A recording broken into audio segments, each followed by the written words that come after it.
Sujet fixe, attention cristallisée, stylo habile et bloc-notes à main pour la prise des notes, telle a été l'attitude observée chez ces amoureux du savoir venus ce jour s'abreuver à bonne sauce afin d'acquérir le savoir qui aide à construire une nation unie dans sa diversité linguistique et culturelle. Nous sommes au centre des conférences de l'université de Thiong.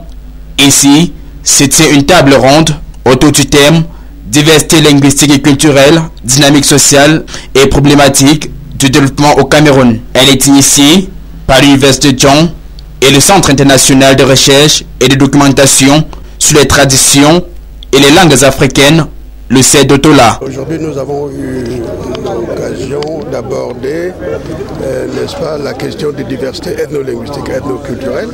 Et nous avons dit que dans un pays aussi diversifié que la nôtre, la diversité se trouve être un bien, c'est-à-dire une valeur ajoutée. Pour cette première grande conférence, au sein de l'institution depuis le début de l'année 2019, universitaires, autorités administratives et traditionnelles ont massivement honoré au rendez-vous.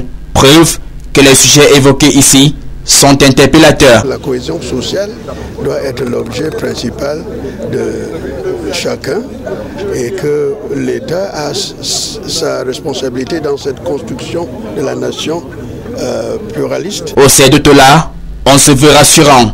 La machine de la sauvegarde et de la promotion des langues et cultures est bien en marche. Le développement du Cameroun passe aussi bien par là. La conférence de ce mercredi est venue ajouter de l'eau au moulin. La langue n'est que l'expression de la culture. Et la culture, c'est la vision que la population a du monde.